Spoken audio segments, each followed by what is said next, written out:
Ain't you got no ambition in life? Do something. Rustle cattle, hold up a stagecoach, or play cards or something. Once you were a good card shark, but do something. Who's got the time? I'm already busy doing nothing. Hello, listening people. Oh, hello there.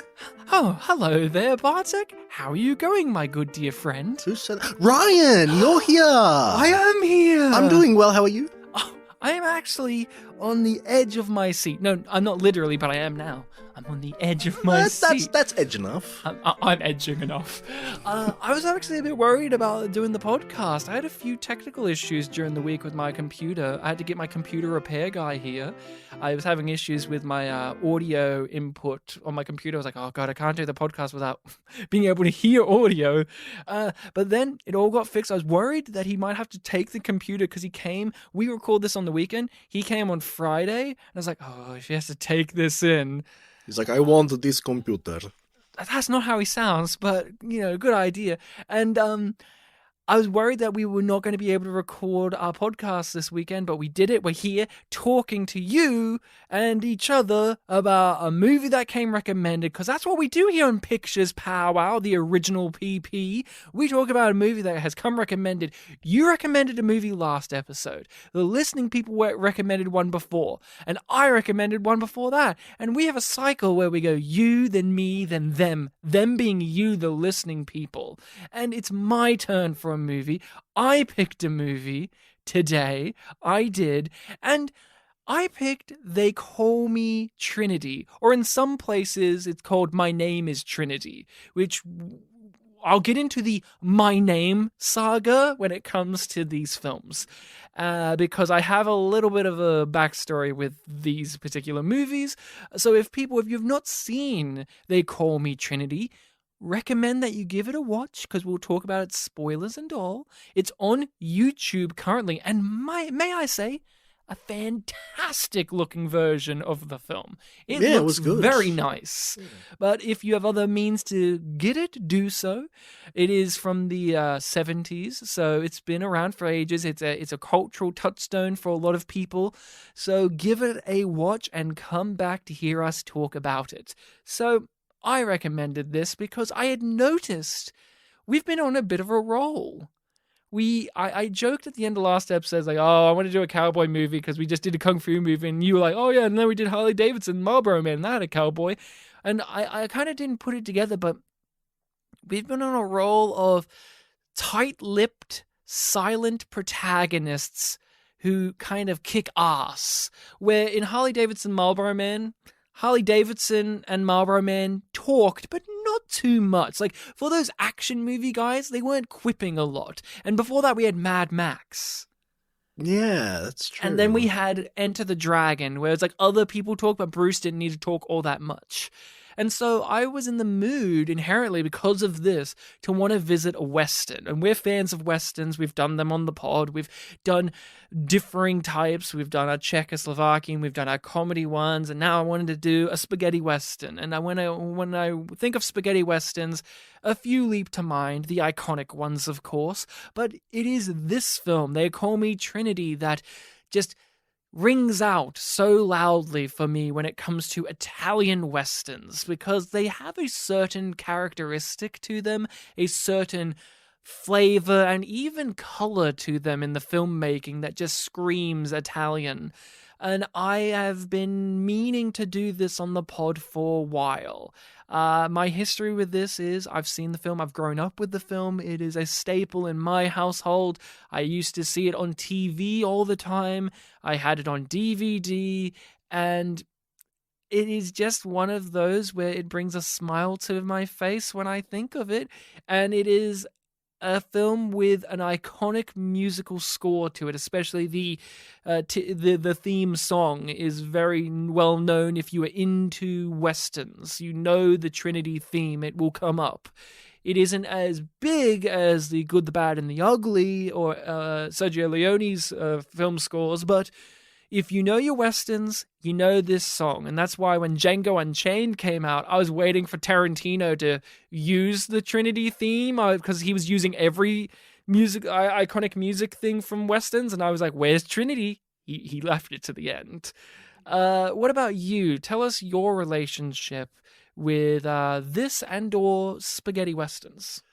Unless I'm very much mistaken, I haven't seen very many spaghetti westerns, actually. The only one that really comes to mind is the original Django, which we watched at university. Fun fact for our last episode, literally the same class where we watched Fists of Fury in. Yeah.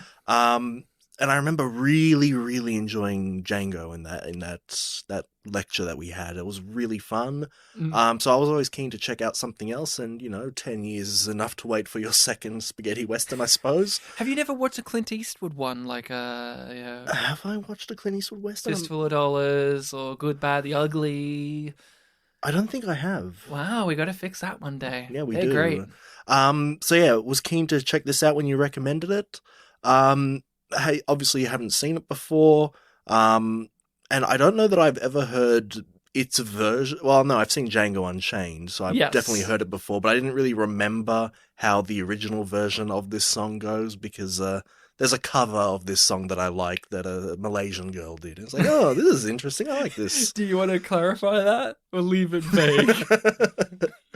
We've talked many, many times about the university show we made, Soviet Western, and we open that play with one of our cast members who came from Malaysia. We called her Fish. She called herself Fish. She called herself Fish. I didn't call her. She demanded I call her. Well, that. I mean, there was a legendary incident. After the demand, we called her Fish. There was a legendary incident. She likes fish, so she was called Fish. That was a part of the backstory. And whenever people looked at the group of us, they're like, they call her Fish. Yeah, and a goldfish limb.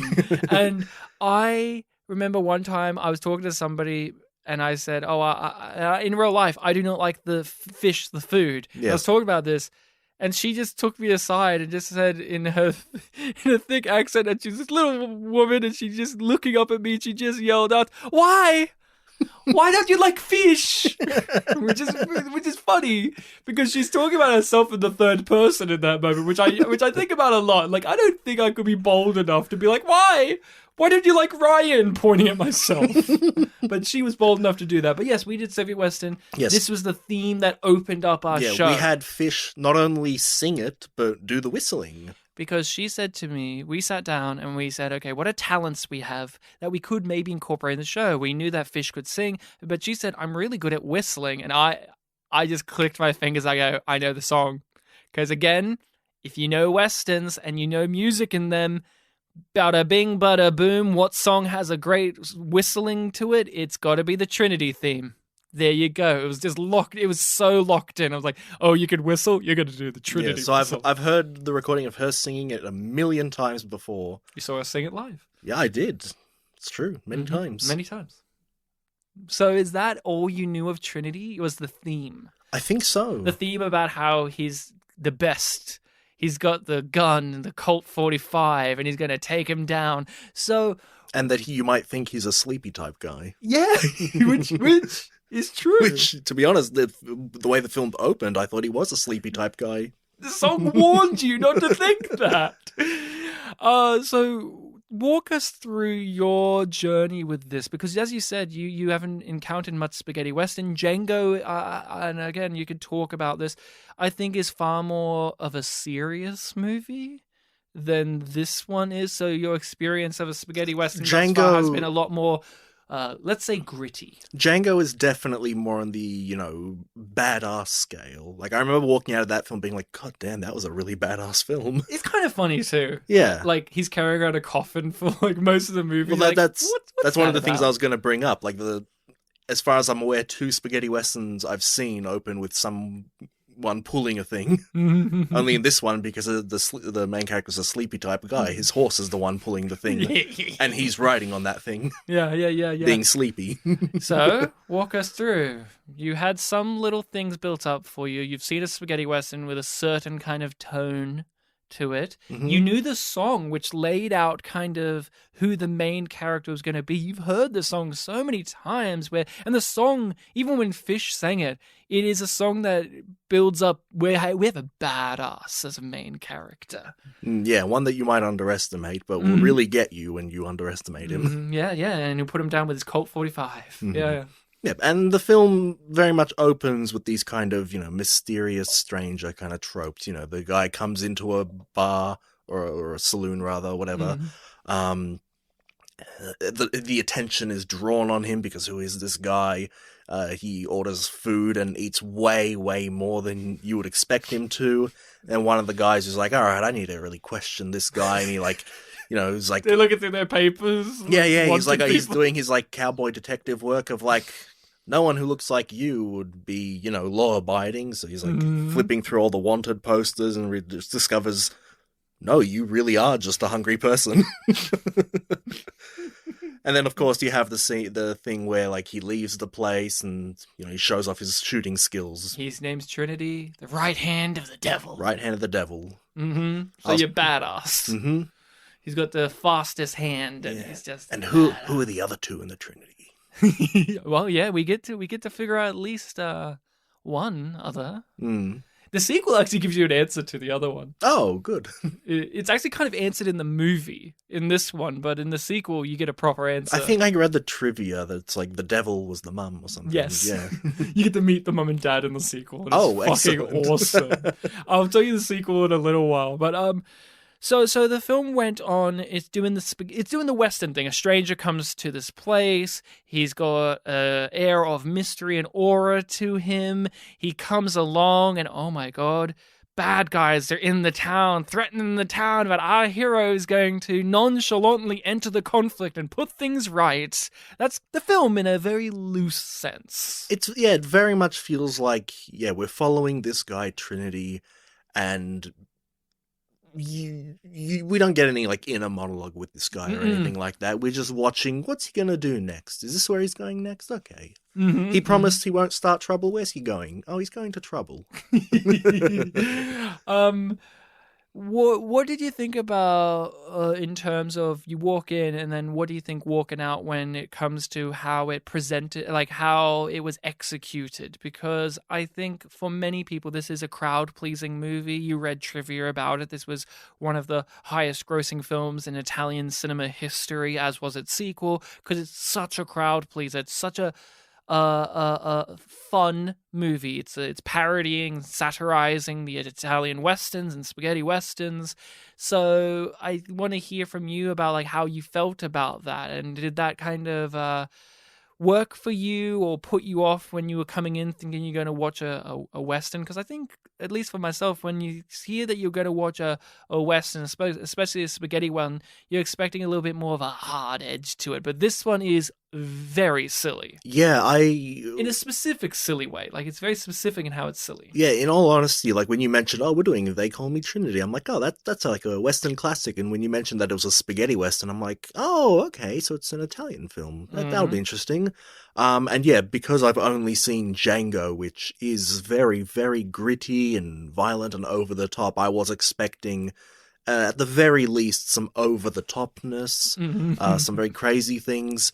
And you don't really get, anything to like a gritty level, but you do have, these very crazy scenes of like fast gunplay, slapstick gags, some very, very funny slapstick gags. There was one in particular that really made me laugh, with a character who very stereotypically for me is, this would be Bartek's favorite character. I think I have a guess of who it could be. We'll find out soon. It's only one of the leads. Yeah.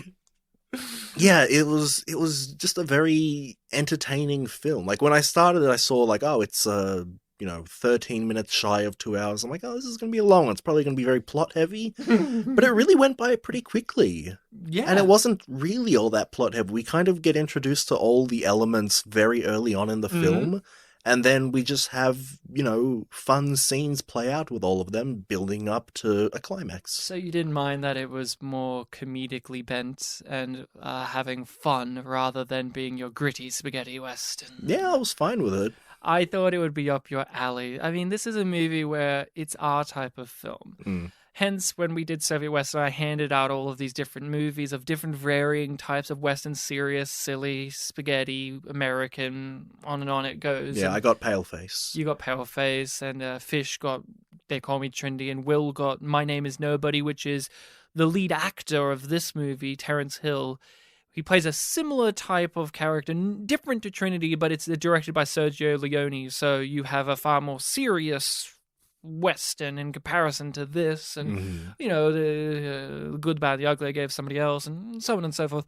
But I adore this. I feel so warm when I watch this movie. There are those films that are just comforting to you, and I think what I really got out of this is, instead of being the misery fest of other films, a heavy film, I liked its lightness. A moment that really hit me was when Bambino was talking about digging graves, and the Mormons were affronted by this, and they're like, how do you think this is going to end? And the film uses that moment to basically say to the audience, this is what you expect, right? This is a Western. They have the shootout and everybody dies. People get killed, violence for violence. And we've indulged in that in the movie. We've seen Trinity shoot people and do things and gun tricks, but this is the movie turning around and saying, maybe we're not going to do that. Instead, we're going to have a happy ending in which the characters just beat the shit out of each other and then pat each other on the shoulder, help each other up, and go, you know what, you won. and then go on their separate ways. Instead of the intense fingers on the holster there, looking at each other, the music swelling. Even Lemonade Joe partook in that type of ending with Hogo Fogo in the graveyard, where everyone's doing the full, like, and that was brilliant filmmaking. Like, that wasn't even before the corkscrew in Lemonade Joe. Yeah. It was actually genuinely intense Western filmmaking in the Western genre. Well, this movie goes, we're not going to do that. And that's the movie in general, is it loves the genre. It loves these films, but it is taking in a way a comedic pacifist approach to it, in which it says there'll be some deaths, sure, but we're not going to bathe in that. We're going to bathe in the characters being silly, like with 1, 2, 3, yeah, it was a bloody massacre. 4, 5, 6, just counting down. Oh, and they go past the 20 limit. Like, hey, aren't you supposed to take 20? Yes, 4, 24, 26, on and on it goes. And we're laughing. We had, there were a lot of even just scenes of characters all taking off their guns and holsters and just like stacking them away somewhere. And like the first couple of times, I'm like, oh, okay, this is interesting that they're doing it. But now thinking back on it, it's just kind of funny that, a Western film is doing this. And we hear a lot in history talk. When games like games like Red Dead and Red Dead Redemption 2 came out, the love of Westerns and the cowboy era really sparked off again. And people talk about like, oh, well, actually, cowboys weren't that noble or that honor code. And a lot of them were kind of like bums. And we hear a lot of the actual talk. And it makes me laugh because I think about Trinity, where it's like, Trinity is a vagrant. He's just this messy, slobby bum who's got like rags on him, being dragged through the dirt, where his thing that's on the back of the horse is dragging along, and the horse shits, and the thing just scrapes the shit along the ground, and he's got like saucepans hanging off and boots. He's just an absolute bum. And for the whole film, there's a whole secondary character that just basically like scolds him for his messiness. And he doesn't give a shit. Yeah. And he's like starving. He eats a whole plate of like a whole thing of beans. Yeah, and you're just watching him eat beans. And this is our hero. God, it made me hungry. It makes you thirsty because he's pouring that drink into that cup, and it goes on for ages. Yeah, because it's a big, thick, like it's deceptive of how thick the cup is. Yeah, you look at it and go, oh, that's a little cup. But no, when he starts pouring it, you actually start looking at the cup. You go, oh, actually, it may take a while. He's just like slowly. I don't know. Even when he was like, finally drinking from it, it doesn't look that big. Where did all that liquid go? Under the table. I guess. I thought that was like leading up to a gag, because that was really a long time for something that didn't look all that big. In a way, that whole sequence is kind of funny, but it's hard to put your finger on it. And I think it is because it isn't doing the usual Western thing where the guy comes in and everyone's so serious. They do that, but it's kind of funny that the guy that comes in is this handsome, blue-eyed, bumbly guy who's just really hungry, and they start looking at him like he must be a wanted guy. They look through It feels like for most of that scene, before anyone interacted with him, after he started eating, it felt like they were waiting for something to happen to like start a thing. But then the guy was just like, I guess I have to do it. And this guy's really just eating. In movies like this, like with The Good, the Bad, and the Ugly, you have a very similar sequence like this where the bad in that film is doing that, where he comes in and he seems all nonchalant, and then it's going to pop off, and then it pops off. Here, it really doesn't. Like, it kind of does. He's like, I'll take this guy. But he's so, like, pleasant about it. He's got this big smile on his face and these blue eyes, and you're charmed by him instead of intimidating. Yeah, you'd feel like he'd be if he was the, gritty hero, he'd say something like, is there something on my face? And that would, like, kick off the conflict. But no, he's just eating his beans and drinking his water. Even though he has protagonist powers where he has, like, the best aim and, like, comedic luck, he feels like a character that's like they've maxed out their luck and charm abilities. Right, and that's his character, because in every fight he just somehow like, oh, there we go, like, hey, you come over here, and they jump over. Even when he's trying to teach the Mormons at the end, like, how to fight, and it's like, all right, tap them on the shoulder, then when they turn around, hit them like this. And it's like, now do it to me. And he just manages to, like, almost without thinking, evade and hit back. The opening of the movie is iconic because it is so crystalline in its visual presentation, and the song we've talked about, but it is an amazing song. Even the original, I mean, you've heard our friend cover it, but the original recording is one of those where you grit your teeth and pump your fist going, fuck yeah, this is such a fucking good song, and the whistling, and but it actually captures beautifully the tone of the film, because it's a motivating, like, yeah, kind of song. But the song itself has a bit of a lightness to it, with the whistling and the way the music kind of swells in and out, where there is a jauntiness to it, which is the film. Which is the film where the film takes on this veneer of your other spaghetti westerns, but it has this throwbackness to old school comedy sensibilities to it. I know there's a bit of a joke behind this one, but it's not like, grand and over the top like the Blazing Saddles thing, where that one's just like, whoa, this is a crazy theatrical thing. This one is very, appropriate for what we're looking at, laid back. Subdued. Subdued, laid back, like the character is, in the sequence. He's riding his thing. What did you think of his entrance in the film, where he's riding this thing on the back of the horse? Have you ever seen that before? I swear I've only ever seen that in this film. I was looking at it and thinking to myself, like, is this a thing that, like, was normal in Western times? Because I've never seen it in a film before. Apparently it is, according to the trivia, that we use it to hold other things, but not people. What I read was that apparently you're not meant to have it dragging behind you. You're meant to put it on the horse somewhat like a carriage, but like on the horse to carry a bunch of things. But he's just used as like a makeshift bed or something, yeah. But, I mean, that opening, though, it really does capture your attention. Even before he gets to the place and eats the beans, it's such a unique visual of, like, this guy just snoozing his way through the opening credits of his own movie. Oh, I guess to further answer the question you asked before about, like, what I was expecting of spaghetti westerns, the fact that both, I think I already said it, the thing about them dragging something. I already said that, never mind. Scrap it from the editing. Scrappy-doo! But then he gets to the town where he's going. He's aimlessly going from place to place because he's a stranger. And he goes there and he stops, and when you know it, there's bad guys. There's bad guys, and they're threatening the sheriff, and the sheriff has the newspaper, and he's just bluntly enforcing the law.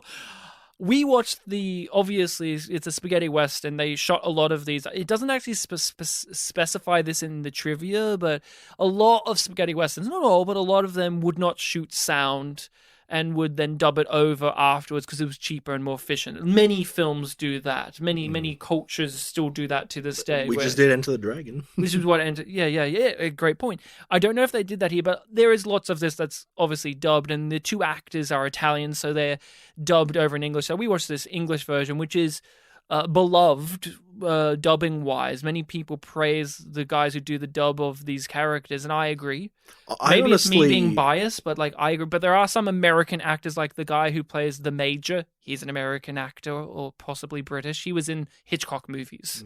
Honestly, like I'd read that it was dubbed, but I guess the editing and the syncing was done so well that I almost didn't notice. Well, a reason spaghetti westerns work so well dubbing is Italian language, when doing the movements of the lips, just close enough to how English, when we speak English, so they dub really well. Yeah, they must. In comparison to, say, Japanese. Yeah.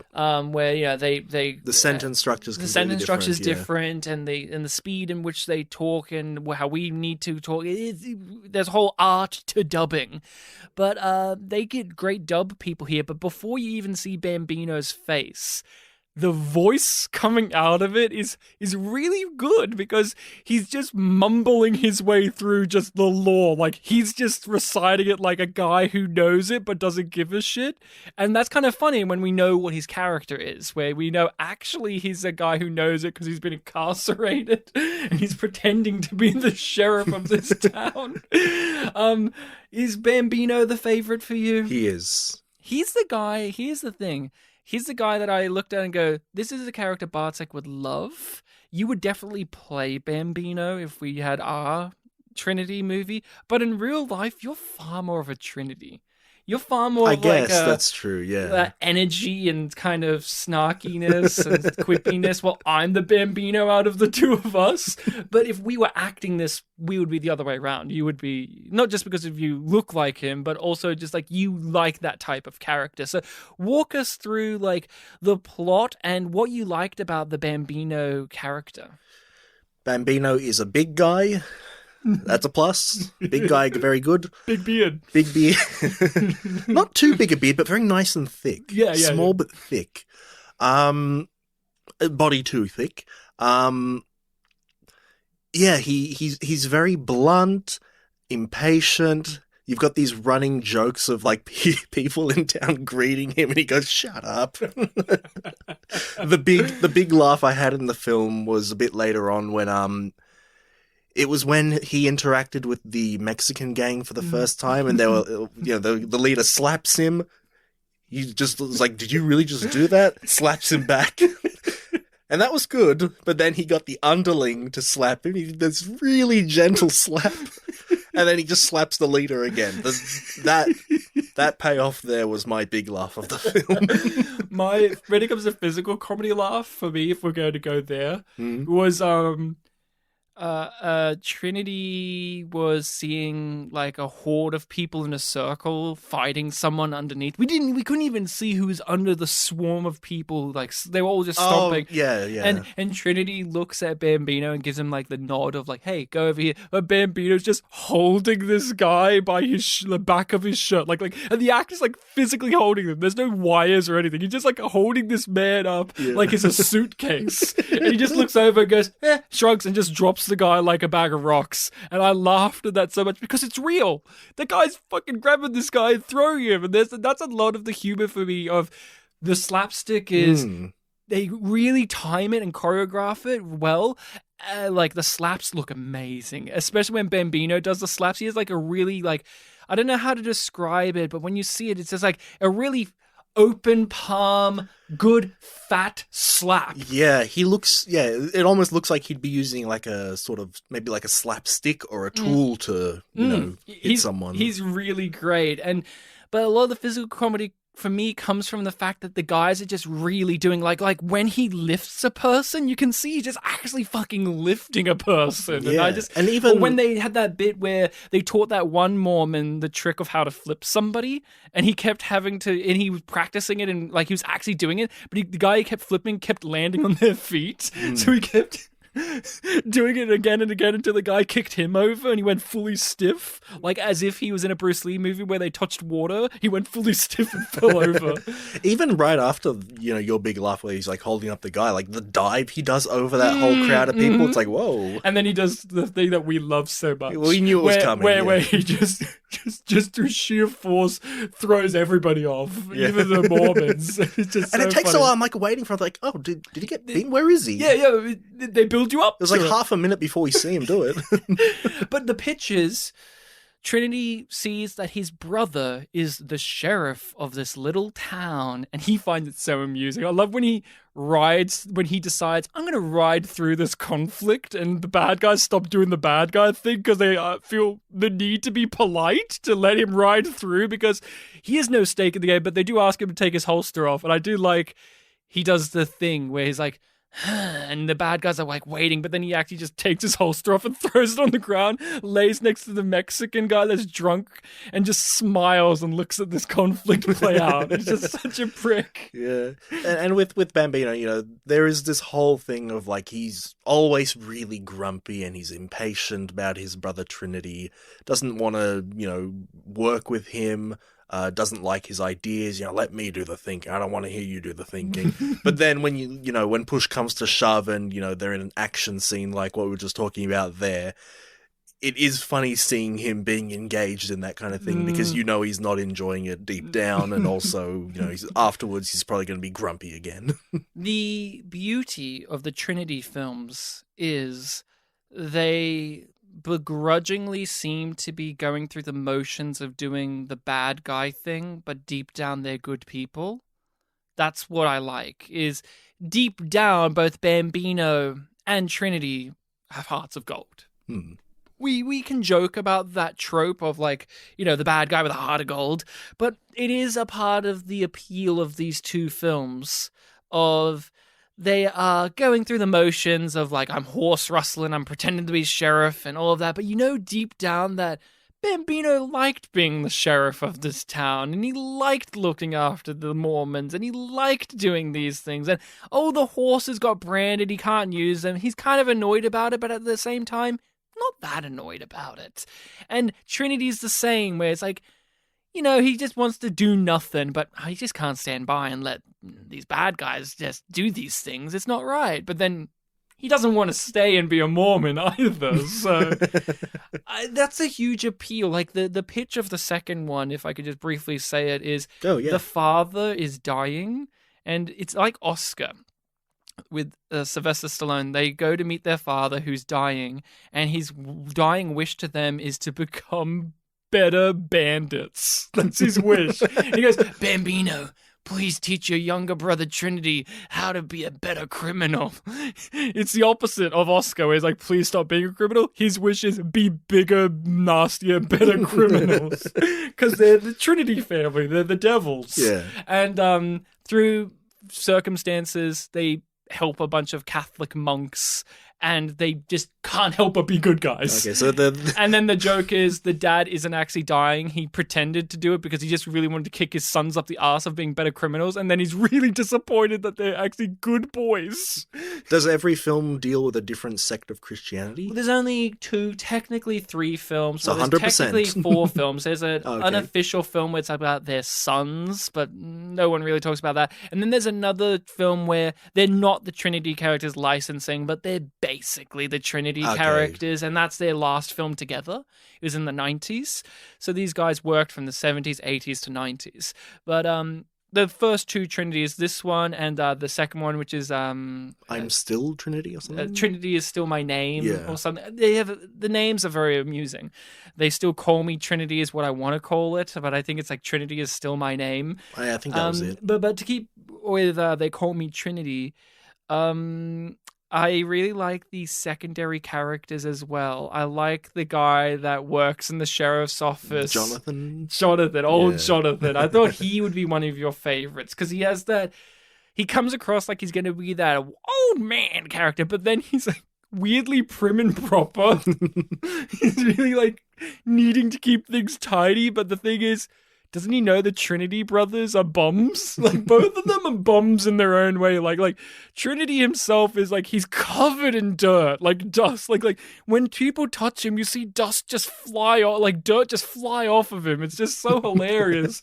But then Bambino, he's a grub. Like, he's got food on him. He's got his big beard. He's just, when he drinks, he just slugs it down, which just goes all over his face. Like, they both slobs in different ways, but it ties them together as brothers. Well, after Trinity has his bath at the beginning, and then he like gets out and just puts his dirty clothes back, and Jonathan's just like, I wouldn't have given you the last bar of soap if I knew you were going to put that back on.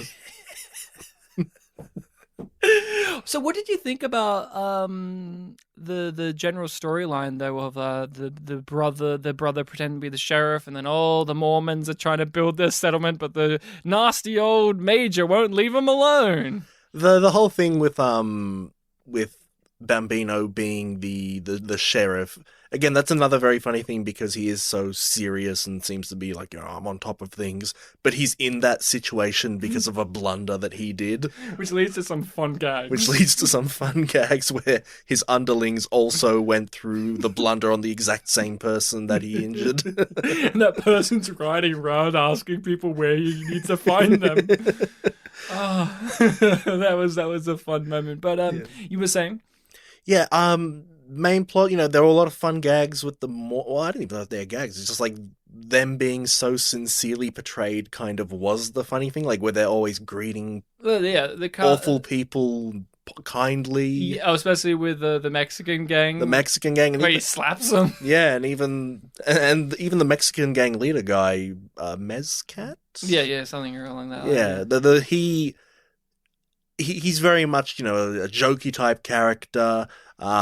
He jokes about, courtesy and things like that, but he take your guns off, boys. It's very clear that that's an example there. It's very clear that he's familiar with brother Tobias. It's like, hey, brother Tobias doesn't like this, so you do this. And so sometimes he literally is telling his men to do something good for Tobias, even though he's there to fuck him over. Fuck with him. It's false courtesy. Yeah. Which I really liked when he got annoyed at them and he started slapping them, and then Tobias comes up and he's like, please forgive it. He's like, no forgiveness, slaps him. just really amusing. One of my favorite sequences was when they go to the place where the major hangs out, his bar or whatever, and we have all the tension happening with Bambino telling them the law, and you have Trinity stopping that guy from grabbing out his gun by pointing his gun and making him like quietly readjust his position to a far more like lax casual one. I thought that was a very amusing scene, and that's the kind of comedy that comes out of the film, in which you could see that moment being played straight in a real Western, right? You could see that being played straight, but there's just something about the way Terrence Hill, who is Trinity, and Bud Spencer, who is Bambino, the way those two actors, even with the dubbing, remove that, the physicality and the expressions and how they look, adds a comedic angle and bent to what would be played straight in another Western. Yeah, it's like in that kind of situation, if you're being held up by someone who's behind you and you're completely fucked, you could see that in a more sincere, maybe that's not the right word, but in a more serious story, the character being held up might feel more terror and stress about the situation, but this film kind of plays those situations for awkwardness, where that character's like, what position should I be in? And then later on, when the major is in the same position, his whole thing is that he doesn't have to physically adjust himself, but he needs to take back his order and try to play it cool. And his underlings like, boss, what do you want me to do then? Be good people. I also liked when the scene with the major in the bar where Trinity did it to one of his underlings. Trinity's gone, but the guy doesn't know that, and he has to play it cool, where he goes, oh, yeah, and he kind of walks like, okay, I'm free now. All right, how long was I free for? I don't know. All right, yeah. I want to press on you, though. We talked about this with Lemonade Joe, where it's taking a tried and true story of a Western and it's amplifying it with comedic things. And a large part of our draw to that was these over-the-top performances in Lemonade Joe. With Trinity, I don't feel like they're comedically bent, but I just find there's something about Bud Spencer and Terence Hill, the way they play it, the expressions, their body language, the way they do the slaps and the action and the slapstick. It doesn't feel as if it's winking to us, the audience, that it's comedic. It really is, to me. These two guys are just so charming that it is amusing. Yeah, they're very charming while Affable.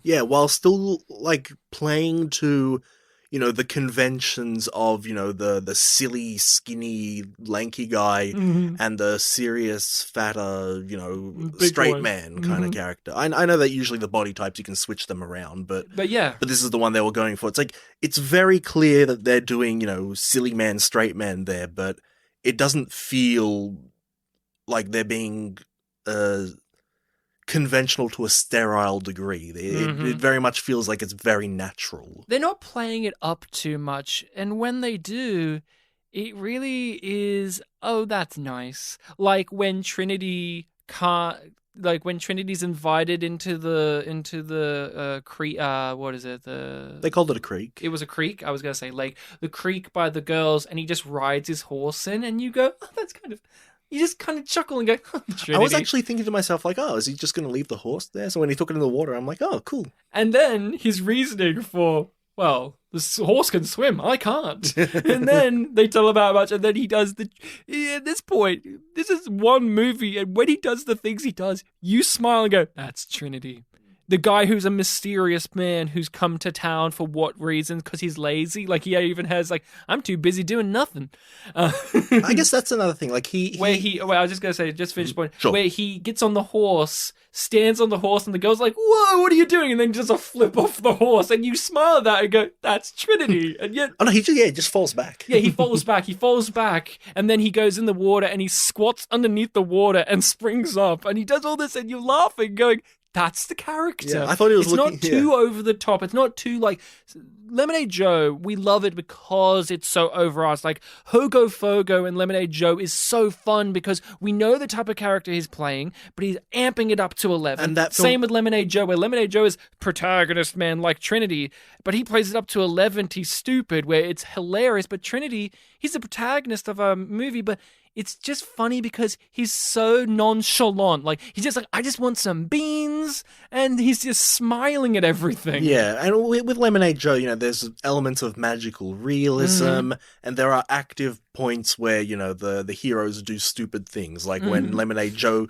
drinks what is obviously alcohol, and that's his weakness. Yeah, it's like, kryptonite. you should have taken a closer look at when you were grabbing the villain's drink. Yes. That kind of thing. Yes. With this one, what I was going to say before is that even though Trinity is like the silly man of the dynamic, he's not really all that like bumbling or dumb. I think what you're saying there about laziness, that is kind of what he plays more towards. And that kind of adds to, the whole carefree attitude of the film's tone, thanks to the main character, and also the situations that he finds himself in. Yeah, he comes across to, at first, like he's going to be this kind of bumbly guy, but he's actually the best gun in the West, and he's far more capable than you give him credit for. But you look at him and you just go, give this man a bath. There's even when the things that he does inconveniences Bambino, you never really get the sense that Trinity ever, I'll say it in quotes, makes mistakes. If ever he does something that inconveniences Bambino or himself, he just kind of just rolls with it. I say this with absolute vigor. The language difference, we have the dub. I say it, even remove the dub. These two guys are some of my favorite foreign film actors where I don't know, I can't tell you how good of an actor they are because I can't speak the language that they're clearly speaking. But I just am so captivated by them. Every shot on them. Bud Spencer has this absolute presence on the screen. Even when he's not doing physical comedy, just when he's sitting there, you just want to sit and watch him because he's so captivating and he's just such a seasoned actor, you can tell. And Terence Hill, those blue eyes, They are so emotive, so expressive, and that is why the Trinity character works so well when we have scenes that tell you so much without actually having dialogue, like the bean eating scene, or action scenes, or scenes of him just observing others, because Terence Hill's eyes and that smile on his face and the way his hair is combed is so enrapturing that these are some of my favorite actors, even if I can't tell you how good they are because I can't hear them in their native tongue.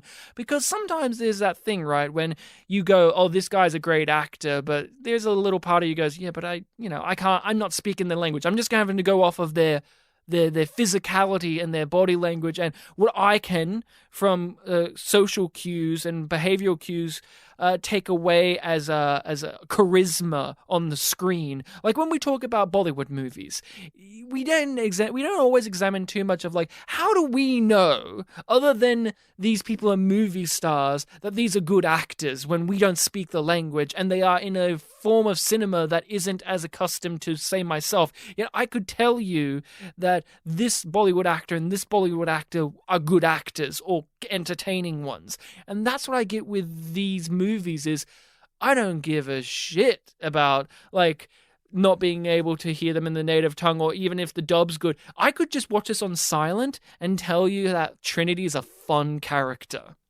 Yeah, for sure.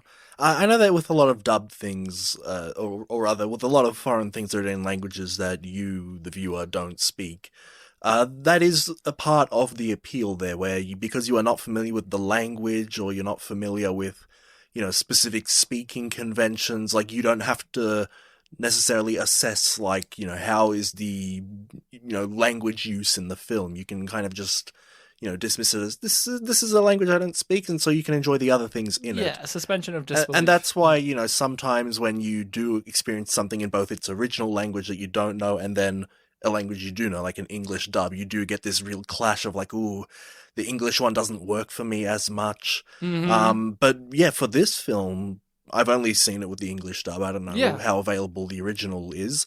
But I mean, I already said it. Like, I almost didn't notice it was dubbed because it was just so well done. Seamless. Yeah. And again, you can just tell when people are good at their jobs. These two leads are very good at their jobs. And you can tell that they are friends. Like, you can tell they had a good working relationship because they make a joke in the film that they have different fathers, but, they look nothing alike, these two guys. Yet at no point did you doubt that they were brothers. And did you doubt that Bambino's the older brother and Trinity's the younger brother? They had that energy. I mean, you have that dynamic. You're the older brother and you have a younger brother. And we can tell that. Like, when I've met your brother, I go, yeah. Oscar's the younger brother. And you're the elder.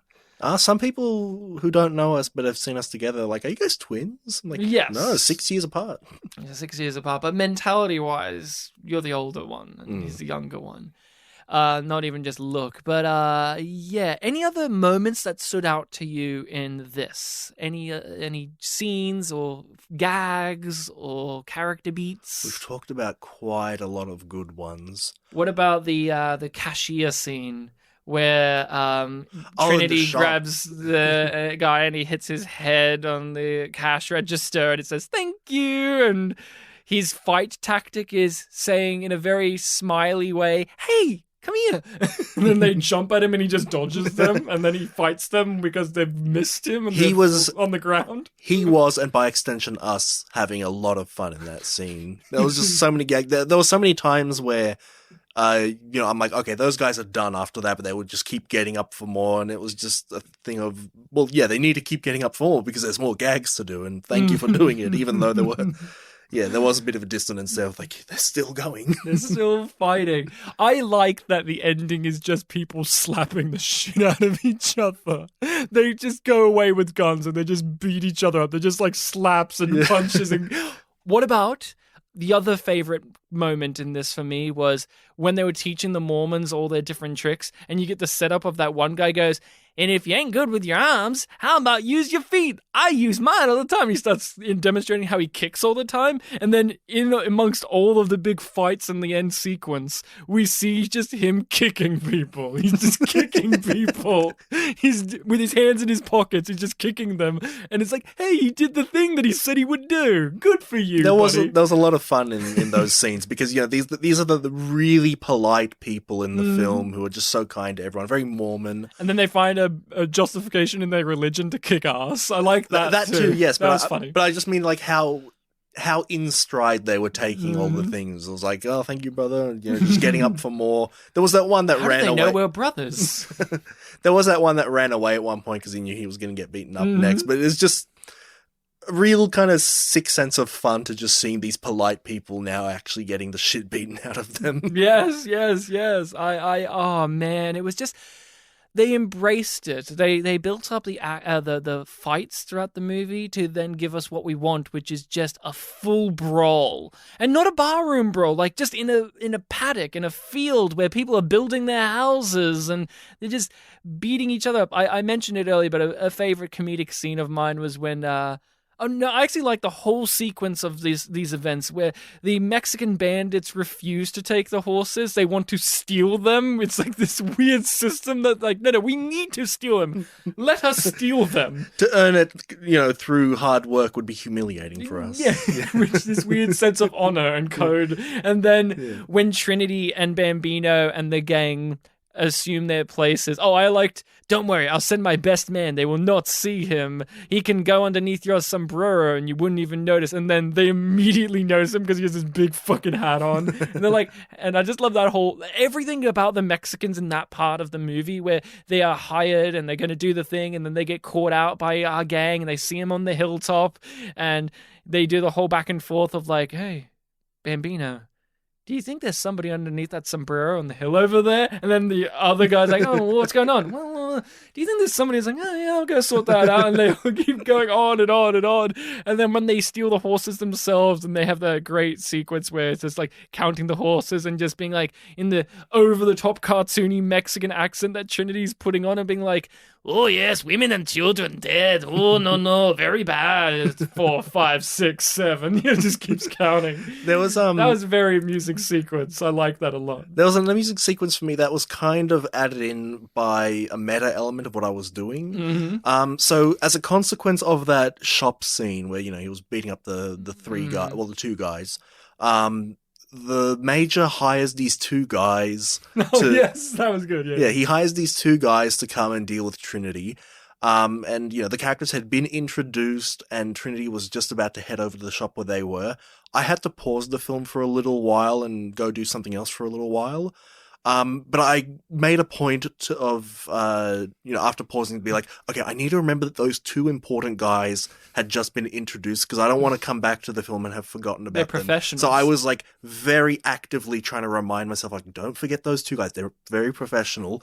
And then the payoff of what those two guys were was just in that one scene, and you don't even see what Trinity does to them. They just run away and indicate what happened there. He's like, he said he's only counting to 10, run. And then you never see them again.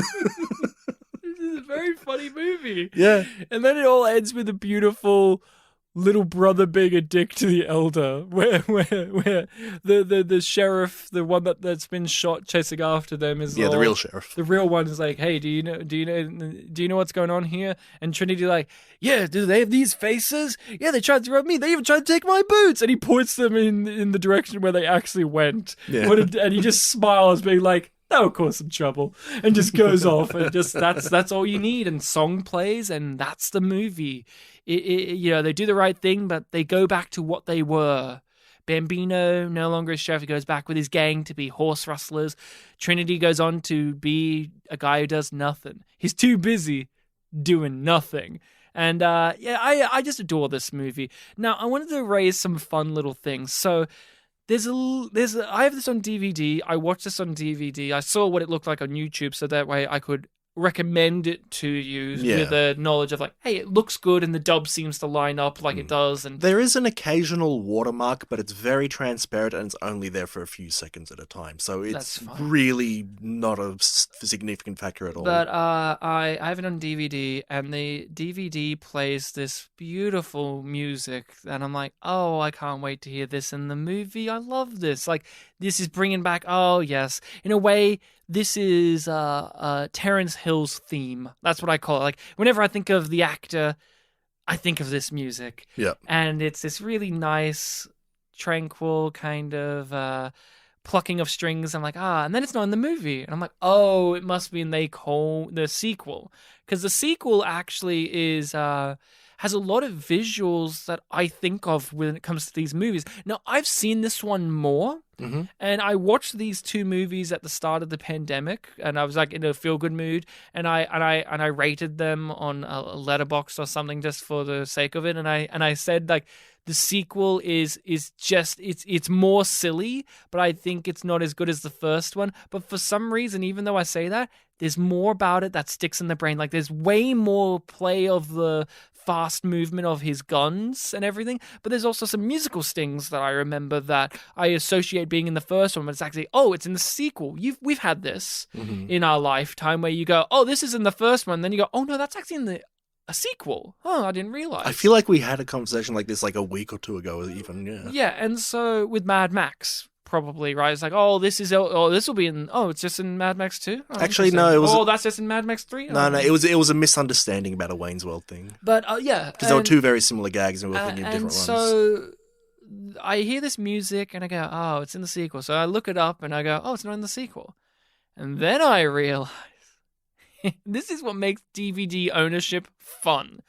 It's the theme song from the Sergio Leone movie, My Name is Nobody, which stars Terence Hill and Glenn Fonda, who is the father of Bridget Fonda. Mm-hmm. And that's the music, that's the theme of that movie.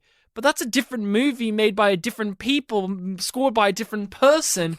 But on the Trinity, that's the theme of the menu because in a way, it's the actor's theme. It's different to the song that opens this that we love with the whistling. It's just this instrumental that just is this kind of very plucky.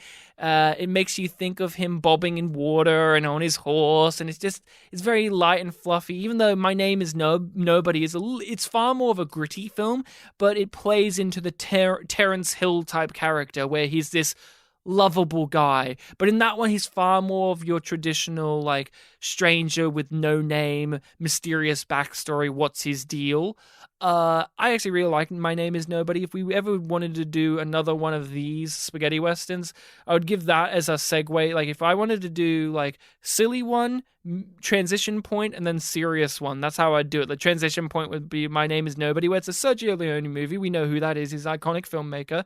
It's a little bit silly, but a little bit serious. It has an iconic line of dialogue, which we used in Soviet Western.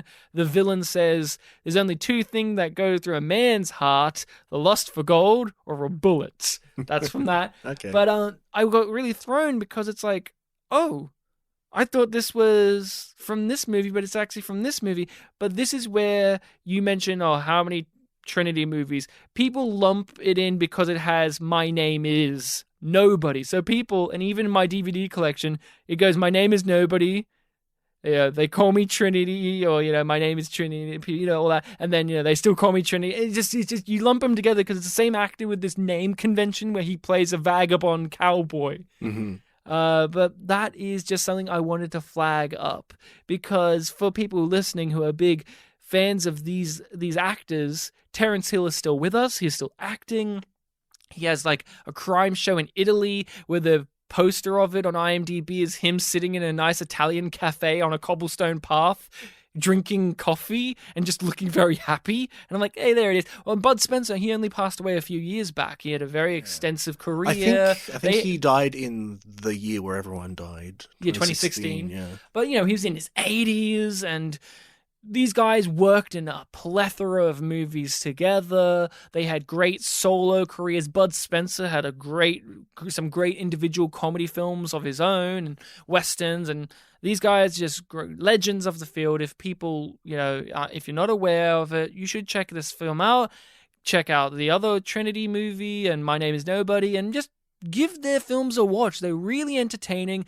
They are the Abbott and Costello of Italy, kind of, where they're these two guys, these two comedy guys. A lot of times they play brothers in movies, or relatives, or people who are meeting for the first time, but and they have that dynamic you see here, where Terence Hill is the far more silly one, and Bud Spencer's the one who rolls his eyes and has to drag his feet along. And it's just, as you see here, Bartek, it's a great dynamic. You want to see more, don't you, of these two guys? Yeah, it'll be fun to see more. And it's great. And this isn't even the first film they worked on together, but I think it's the one that was the fourth or something. It's their big hit together. They were in 4 other films. I think 1 or 2 they worked in together properly, and there's other ones that were in the same movie but not the same scenes. Yeah. But and then they formed a real great bond, and they just went plowing forward. They get to the point where they actually start shooting films in America. So you get actual American actors or well-known actors, like Donald Pleasance is in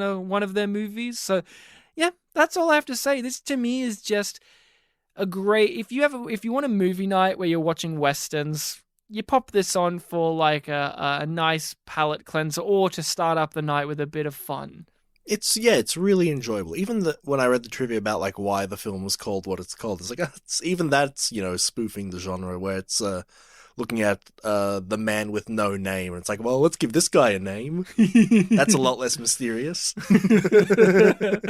And that's what I've got for you. I recommend it, of course. This is a good one. Yeah, definitely check it out. I'm glad you had a good time with it. I was like I said, I was watching it last night, and I was just smiling, and I'm going, oh, Bartek's going to like Bambino. He's going to like this guy. I liked him a lot. He liked him a lot, and so do I. I'm a Trinity fan, of course. I just love the beans scene. Just him eating beans is just makes it so delicious. That is definitely one of those, if you watch a scene in a movie and it makes you hungry, it's that. I literally went up and found some beans in the kitchen to eat. Yeah. Mm-hmm. So next episode, we have a listening people suggestion. We have you out there. You can suggest movies to us. We add them to our list. We've had people suggesting things recently. I've actually got to add one on now that I got the other day. There you go, but I still got to add some on. So if you want to contact us, you can find all of it in the description, our email and our social medias. But we have our listening people suggestion, and we have one that's been sitting there for ages. And it's been mainly because we've been waiting to have this guest on, but this is the movie that we have many suggestions from our friend John, who hosts Dirty Harry Minute. And this is just one where it's like, oh, we could just watch this ourselves and talk about it, which is, and I have to remember the title because it's such Is this that Tommy thing? Tricker and the Stamp Traveler. Yeah. That's the name. We're going to be watching that. If I've got the name wrong, don't worry. It will be in the description of the episode. But that's the film we'll be watching. So we're going to do that because I was looking at a list and I was like, this is on the top of the list. We've been putting it off because of reasons, and it's like John would most likely rather want to come on for something like other ones that are suggested. There's a thing that we're literally waiting to get him on for, also a Clint Eastwood movie that we would probably want him on for that he recommended as well, which is, if you know Clint Eastwood and you know dumb movies, you know which movie it will be. If you do the maths, you can figure it out. South Park really liked making fun of this particular movie. That's the end of that statement I'll make. So that is it. As said, our social media is in the description. Spit and Polished Presents. You can email us at spitandpolished@gmail.com. Feel free to subscribe and follow us on whatever podcast hosting site you use. We're on YouTube as well. It is a very fun time, so come on over. Make sure to rate and review us on whatever one you use, because it would greatly be appreciated. You know, we need another 5-star review, and this time saying, I like the one whose name sounds like how it's spelt, or whatever the statement was you made. And that is all I've got for you. Fastest hand, the devil's right hand of the devil. Am I that or you? I guess you're the left because you're Bambino. I'm the right because I'm Trinity. But are you upset because you're not left-handed? I'm not. But I was born first. Oh yeah? Out of us two? Yeah. There we go. So you're a lefty. Hear that? Hear that, right wingers? Bartek's a lefty. Yeah, I'm a bleeding heart liberal. I'm a bleeding heart liberal. I think the lead actor of Soviet Western's in the other room. Well, we better get toddling off because we've got to shoot our guns in the air and go yeehaw. Hi, Will. Hi, Will. Hi. Hello. And this is how we end our episode by saying hello to our good friend Will. Hi, Will. Hello. Answer him now.